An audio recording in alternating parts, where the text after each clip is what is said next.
Have you ever trusted someone so deeply, so completely, that you never once imagined they'd be the ones to make you question everything? Not because they lied. Not because they hurt you in some obvious way. But because of an offer, one that left you staring at your reflection, wondering who you really were. That's what happened to me. And it changed everything. Melissa was my best friend. She knew my story, my pain, my silence. She was there after the divorce when most people weren't. She showed up. She checked in. She made me laugh again. And her husband, Jason, he was kind, respectful, careful with his words. He never gave me a reason to doubt him. We were close. But not that close. At least, that's what I thought. I was lonely. Not just the kind of lonely where you wish someone would call. It was deeper than that.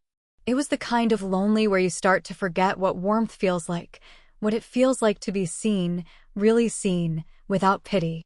And they, Melissa and Jason. They made me feel seen again. I thought they just wanted to help. They invited me over for dinner, for drinks, for weekend getaways. I thought it was friendship. I thought it was kindness. I thought it was love, the safe kind. But they didn't just want to help. They wanted me. I didn't understand it at first. Not really. It started small, glances that lasted a little too long, words that felt a little too intimate, a touch on the arm that lingered. I brushed it off, told myself I was imagining things. But I wasn't. Then came the night when Melissa looked me straight in the eye and said something I never expected. And in that moment, everything shifted. I wish I could say I walked away. I didn't. Because when you've been starved of connection for so long, even the most complicated offer can feel like salvation. Even when you know deep down, it's not. This story isn't simple. It's not black and white. It's about trust, desire, and the space between right and wrong where the heart doesn't always listen to reason. If you've ever found yourself caught between loyalty and longing, if you've ever felt the weight of wanting something you know you shouldn't, stay with me. This story isn't just about what happened. It's about what led to it. The signs I missed. The emotions I ignored. The way love and longing can twist themselves into something unrecognizable if you're not careful. And if you're new here, welcome to Shocking Infidelity Saga, where we tell true stories that peel back the layers of love, betrayal, and everything in between. If you enjoy stories that challenge moral boundaries and unravel raw emotions, don't forget to subscribe to the channel. Hit that like button if you've ever felt torn between what's right and what your heart was screaming for. And leave me a comment because I know I'm not the only one who's been here. Now, let me tell you everything. From the beginning. I was in my late 30s. Recently divorced. No kids. No pets. Just silence and an apartment that echoed a little too much when I closed the door behind me at night. There was a numbness I didn't talk about. A quiet kind that settled into my bones, not sadness exactly, but something heavier. I'd wake up, go through the motions, smile when I was supposed to, not in the right places. But inside, I was just floating, unattached, half awake. The divorce hadn't been explosive. It wasn't dramatic or filled with screaming matches. It was more like erosion. Slow, quiet. One day I looked across the dinner table and realized I was sitting next to someone who had stopped seeing me a long time ago. And I had stopped trying to be seen. After it was finalized, people checked in for a while. Then they drifted, as people do. Life moved on for them. But for me, time felt slower. Lonelier. I'd go days without speaking to anyone outside of work. That's when Melissa stepped back in. She'd always been there, in one way or another. We met in college, instantly clicked. She was the warm kind. The type who always had an extra blanket ready, who brought soup when you were sick, who remembered tiny details about your life that even you forgot. We'd gone years without being as close, but after the divorce, she started calling again. Dropping by, inviting me over for dinner. At first, I thought it was pity. But she never made me feel like a burden. She made me feel like a friend. Like I mattered again. She and Jason lived just a few blocks away, in one of those cozy homes with wind chimes on the porch and lavender by the mailbox. I started going over on weekends. Wine nights, movie marathons, backyard BBQs with soft music playing from the kitchen and fairy lights strung through the trees. It felt like family in a way I hadn't had in years. Jason was always there too. He was quieter than Melissa, more measured, the kind of man who didn't waste words, but he was attentive in a way that caught you off guard. He remembered how I liked my coffee. He asked about my new job, not just once, but weeks later, like he'd really listened. He laughed at my dry jokes even when Melissa didn't. It was subtle, the way he paid attention, but it was constant. At first, I told myself he was just a good guy. They seemed like a happy couple. Comfortable. You know, the kind of marriage where they finish each other's sentences and bicker over movie choices in that familiar, well-worn way. They touched often. Shared looks across the table. Melissa would nudge him playfully, and he'd roll his eyes and smirk like it was a dance they'd done for years. I never once thought there was something beneath that, until I started noticing things. Small things at first. A glance from Jason that held just a second longer than it should have. A compliment that felt a bit too personal. Not over the line, but not far from it either. Then there were Melissa's questions. Oddly curious ones. Like, do you ever get lonely at night? Or, have you been on any dates yet? You're too beautiful to be alone. I'd laugh them off. Shrug. Change the subject. But they kept coming. One night, after too many glasses of wine, Melissa looked at me across the table and said, "I'm so glad you have us. I don't want you to feel like you're on your own anymore. We've got you." And the way Jason nodded, the way his eyes held mine across the candlelight, it felt like something else was being said. Something I didn't understand yet. I kept going back, though. Because the house felt warm. Because I didn't want to be in my apartment with its silent walls and empty bed. Because they made me feel like I belonged. But beneath the warmth, I started to feel something else creeping in. Something quiet and charged. Like walking into a room where everyone stops talking. Like a sentence that ends too soon. Like a secret that's hanging just above your head, waiting to drop. And still, I went back. Because it's hard to say no to comfort when you've gone without it for so long. Even when it starts to come with shadows. It was a Friday night, one of those warm, lazy evenings where the air smells like grass and wine and the world feels softer for a little while. Melissa had made her famous lemon herb chicken. Jason grilled vegetables out back. I brought over a bottle of red I couldn't afford, but I didn't care. They made me feel like I belonged somewhere again, and that was worth a bottle of anything. We ate out on the patio under the string lights they'd hung last summer. The soft hum of cicadas in the distance, just playing low from a speaker near the door. I remember thinking, this feels good. This feels normal. And for a while, it really did. We were three people who knew each other. Who laughed easily, who shared the kind of comfort that usually takes years to build. There was something sacred about it. Familiar. Almost innocent. Until it wasn't. Melissa poured another round of wine, deep red and heavy in our glasses, and we settled into that post-dinner haze where conversations start to wander. The candles flickered. The sky above us turned deep navy. Then, just casually, Melissa turned to me with that warm smile she always wore and said, "Do you ever get lonely?" I laughed, tried to play it off. Said something about how it's nice to have the bed to yourself sometimes. But she just kept looking at me. "I mean really lonely," she said. At night, when no one's around. Jason was quiet. But I could feel his eyes on me. That same calm, unreadable look he always had, except this time, there was something behind it. Still. Focused. I didn't know how to answer. Because yes, I was lonely. Deeply. Achingly. But it wasn't something I wanted to admit out loud. Not in that moment. Not in front of them. I took a sip of wine instead. Melissa leaned in a little, her voice soft, like she was sharing a secret. "You know, if you ever need company," I looked up.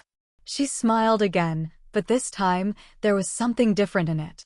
Jason and I were very open-minded. I froze. Just for a second. Then I laughed. A nervous, tight sound. I shook my head like it was a joke, like I'd misheard her or she was just messing around. But when I looked at her, she wasn't laughing. Neither was Jason. He was still watching me, still silent, still holding that unreadable expression. But now I saw it. The intention behind it. The stillness of someone waiting for your response. And in that moment, something shifted. The air changed. The warmth around the table dimmed. The soft music suddenly felt too loud. I tried to play it off. I made a joke about needing more wine. I got up, went inside to pretend I was checking my phone. Anything to escape that heavy, lingering silence. When I came back out, they were talking about something else. Just like that, the moment was gone. But I couldn't unhear it. I couldn't unfeel the way Melissa had looked at me. Or the way Jason hadn't said a word, but his silence spoke volumes. We said our goodnights not long after. I hugged them both, maybe a little too fast, a little too tightly. My hands were shaking by the time I got to my car. I drove home with the windows down, trying to breathe in the night air like it could clear my head. I told myself I'd misunderstood. That maybe it was just wine talking. A joke that didn't land right. A weird moment that would pass. But when I got home, I saw it. A message. From Jason. Just 2 words. You okay? And I knew then. I hadn't misunderstood anything. I stared at that message on my screen longer than I want to admit. You okay? Just 2 words.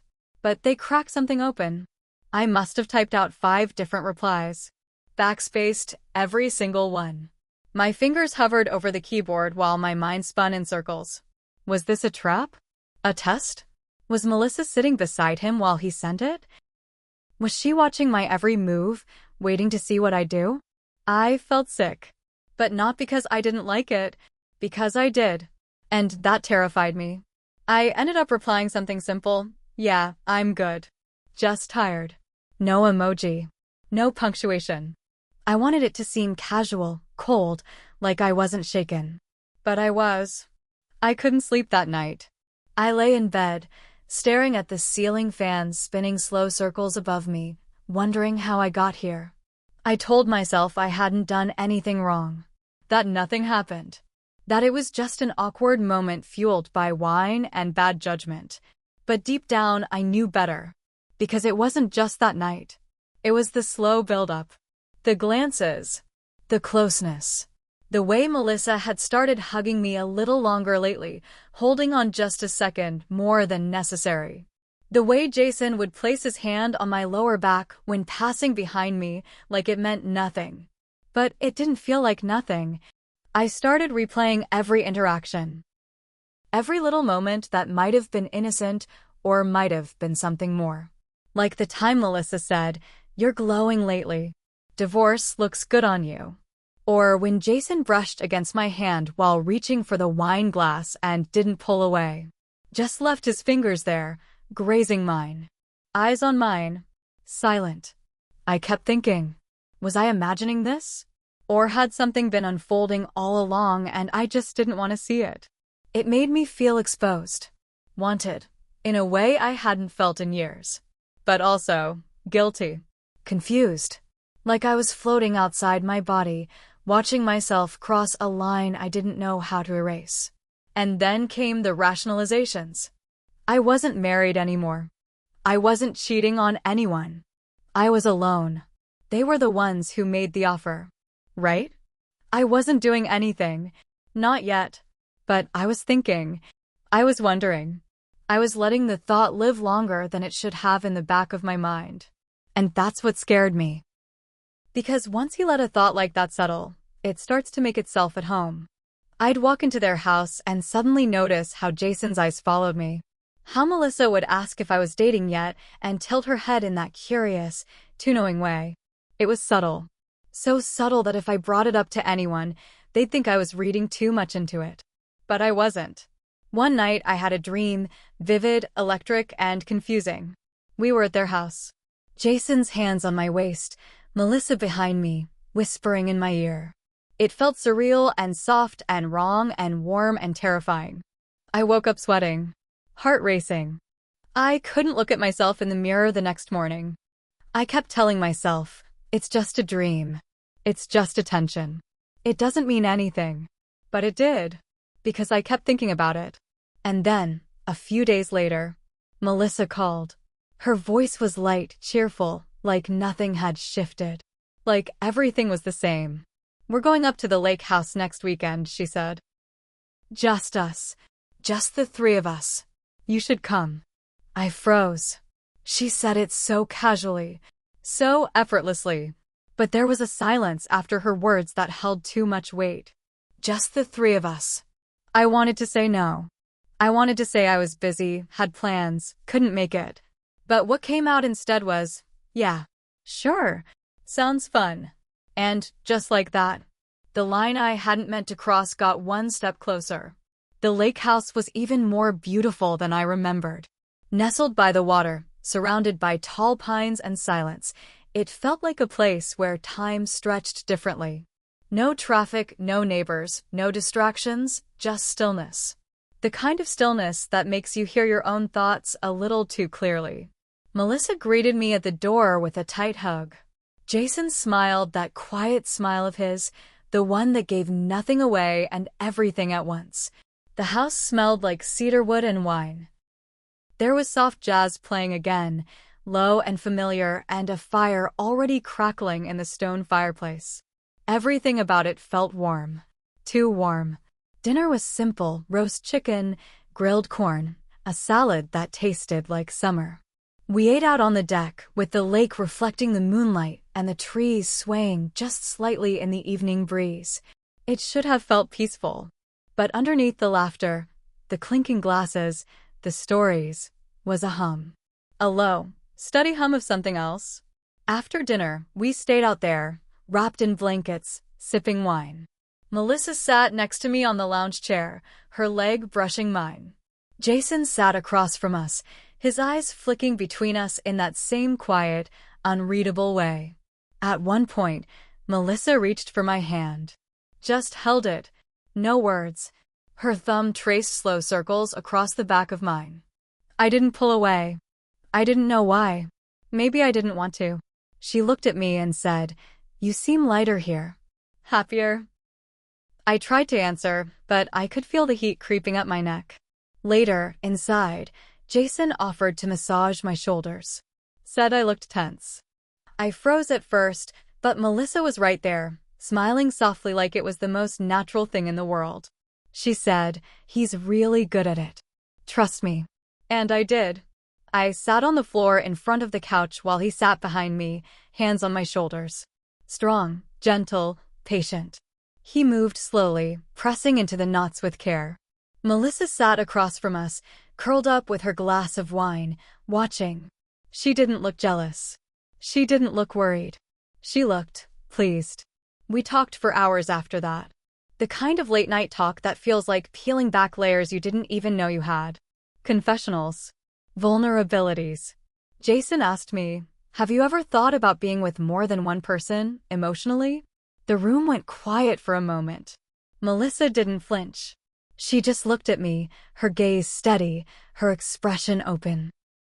I didn't know how to respond. I gave a nervous laugh, said something about how I could barely handle one person at a time. But they didn't laugh. They just watched me. It was intoxicating. The way they looked at me. The way I felt like I was the center of something bigger than myself. Wanted. Not just physically, but emotionally. Seen. Desired. And it terrified me. Because I didn't know who I was in this story anymore. I wasn't the broken divorcee, just trying to rebuild. I wasn't the third wheel. I wasn't the observer. I was in it. Whatever it was. Melissa leaned toward me and said, "I think there's something here. Between us. All of us. And I don't think it's wrong to explore it, if it's honest. If it's real." Her voice was soft. Non-threatening. But every word felt like it echoed off the walls and landed somewhere deep inside me. I didn't answer. I just stared at the fire, at the way the flames danced and twisted like they were alive. I stood up suddenly and said I needed some air. My heart was racing. My skin felt too tight. I stepped outside, barefoot on the deck, the wood cool beneath me, the night air sharp in my lungs. I tried to calm myself, tried to make sense of what was happening. And then, I heard the door open behind me. Jason stepped out. Quiet. Calm. He didn't say anything at first. Just stood beside me, looking out at the lake. Then he said, "Melissa loves you, you know. In her own way. And I think I do too." I turned to him, heart pounding in my ears, unsure if I'd even heard him right. But he just looked at me, like he meant every word. I stood there on the deck, every part of me taut, suspended between breath and stillness. Jason's words hung in the air like fog. Melissa loves you, and I think I do too. I didn't know how to hold that. It didn't feel like some twisted seduction. It didn't feel like manipulation. It felt true. Soft. Honest. Dangerous. I looked at him, really looked at him. His eyes weren't lustful. They were open. Unafraid. There was no smirk, no playful glint. Just something tender. And terribly, painfully complicated. I wanted to say something. Anything. But nothing came. I was frozen. My body still, my heart frantic. I was standing on a ledge, wind at my back, knowing I was about to fall, and not knowing if anyone would catch me. Jason stepped closer. Slowly. Like he was asking permission with every breath. Then he kissed me. It was soft. Hesitant. Not a kiss of conquest, but one of caution, curiosity. A whisper against my skin rather than a shout. And I didn't pull away. I couldn't. I wasn't even sure I wanted to. His hand moved to the side of my face, holding me there, like he was afraid I'd disappear. Like this, whatever this was, meant something more than just desire. But before I could process it, I heard the door again. Melissa. She stepped out quietly, barefoot like me, eyes already on us. But there was no anger in her face. No jealousy. Just calm. She didn't speak. She didn't ask why. She didn't stop us. Instead, she walked over and stood beside me. So close our shoulders touched. I turned to her, not knowing what I'd find. But she smiled. A sad, strange smile that made my chest ache. She reached for my hand, intertwined her fingers with mine, then leaned her head gently against my shoulder. Jason stayed on the other side of me. And we stood there, the three of us, wrapped in silence and night air and the kind of closeness that doesn't have a name. No one spoke. No one had to. I felt breath, his, hers, mine, all uneven and shallow. I felt the weight of eyes that weren't judging, weren't pressuring. Just seeing. And for the first time in years, I felt seen. Not pitted. Not dismissed. Not just tolerated. Seen. But the moment didn't feel like freedom. It felt like a trap. A beautiful, golden trap disguised as affection. Because as much as it felt good, it also felt like stepping into something I could never walk back out of. My heart was full and heavy. My body still tingled from his touch, her closeness, the electric confusion between us. But in the quiet, underneath it all, something inside me whispered, "This isn't love. Not really. This is something else. Something dangerous. Something that could never stay hidden forever. Something that would change everything it touched." And yet, I didn't move. Not yet. When I got back home, everything felt colder. Not just my apartment, the air itself. The walls. My skin. Even my thoughts. It was like the warmth of that weekend evaporated the moment I crossed my threshold. And all I was left with was silence. I dropped my bag by the door, still unpacked, and sat on the couch in the dark. I didn't even turn the lights on. I just sat there.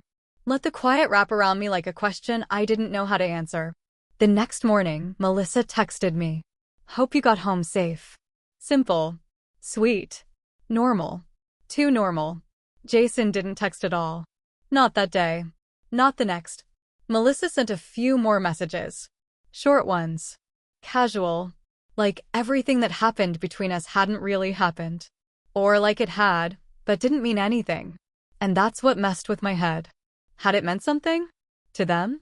To him? To her? Or was I just caught in the middle of something I was never really a part of? I kept asking myself, was I a game to them? Some experiment? A fantasy they played out to feel alive again? Because it sure as hell hadn't felt that way to me. It had felt real. It had felt like the first time in years that someone had touched me, not just my skin, but something deeper. Something raw and aching and buried. But now? Now Jason was distant. Melissa was polite. And I was spiraling. I started avoiding them. Ignored texts. Turned down dinner invites. Made excuses. I didn't know how to show up and pretend nothing had happened. And honestly, I didn't know what they expected from me either. Did they regret it? Were they embarrassed? Or were they just waiting for me to come back, to say something, to make the next move? I didn't know. Then came the neighborhood barbecue. One of those sunny, perfect Sundays where everyone's grilling burgers and pretending life is easy. Kids running around, music playing low from someone's speaker, conversations about lawn care and vacation plans. And there they were. Melissa waved when I walked in. But she didn't come over. Jason nodded from across the yard. One of those distant, obligatory nods. The kind you give a stranger on the sidewalk. They barely looked at me after that. I stood there, plate in hand, surrounded by friendly faces and small talk, and I felt invisible. Like I didn't belong to that world anymore. Like whatever had happened up at that lake house had peeled me away from who I used to be. And maybe it had. Because everything felt different now. I ruined everything. Or maybe I was never really part of it to begin with. Maybe I was just temporary. A placeholder. A thrill. That night, when I got home, I finally opened my phone and stared at our old group chat. I hovered over Melissa's name for a long time before closing it again. Then it came. A message from her. Just 3 words. We need boundaries. That was it. No greeting. No explanation. No emotion. And with those 3 words, everything that had felt so warm, so intimate, so confusingly tender, turned to ice. After Melissa's message, we need boundaries, I stared at my phone until the screen dimmed. I didn't reply. What was there to say? I wasn't even sure what boundaries meant anymore. Because the lines had already been crossed. And I wasn't sure who crossed them first. For days after, I couldn't stop asking myself the same question. Was I manipulated? Or worse, did I manipulate them? Did I walk into that space with open wounds, hoping anyone, would reach out and hold me no matter what it cost? Or did they see those wounds and take advantage of them? I didn't know. Maybe none of us really knew what we were doing. But I knew how it felt after. Like I'd been left standing in the middle of a storm that wasn't mine, holding pieces that didn't belong to me, watching them both walk away like none of it had ever happened. I felt abandoned. Again. Only this time, it was worse. Because for a brief moment, I felt whole. I felt wanted. And when that's taken away, not because someone stopped loving you, but because they never really did, it cuts deeper. I tried dating after that. Just to feel something. To move on. I met a man at work. Sweet. Safe. Said all the right things. We went to dinner. He held the door open. He asked about my childhood. He laughed at my jokes. But I felt nothing. I smiled. I nodded. I played the part. But inside, I was numb. Everything felt dull. Like eating a meal without taste.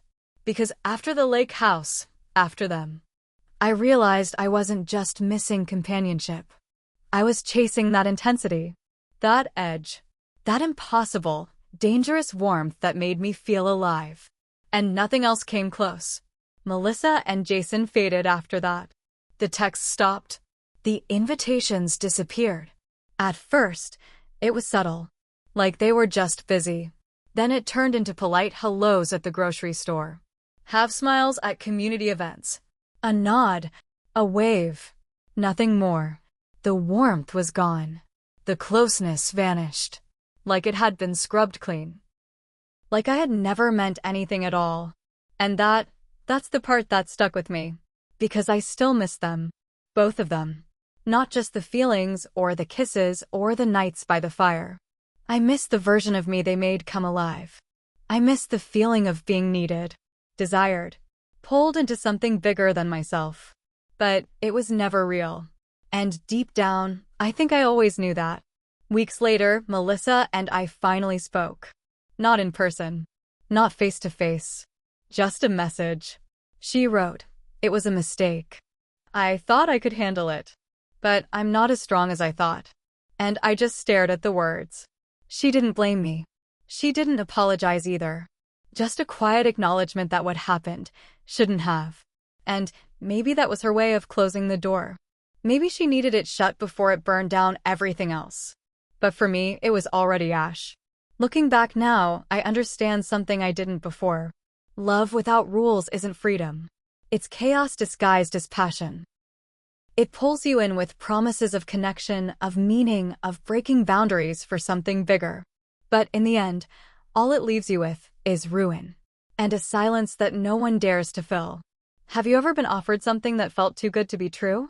Something wrapped in comfort, attention, and the illusion of safety? Or maybe you've crossed a line. Not because you're reckless. Not because you're selfish. But because, for one moment, you just wanted to feel alive again. What would you have done in my shoes? Would you have pulled away? Said no? Stayed safe? Or would you have stepped in, like I did, and hoped, just hoped, that maybe it would turn into something real? Because I didn't plan for any of it. I didn't expect to feel what I felt. And I sure didn't expect to be left with silence after such a loud, tangled kind of intimacy.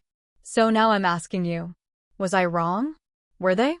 I want to know what you think. Because stories like mine don't come with easy answers.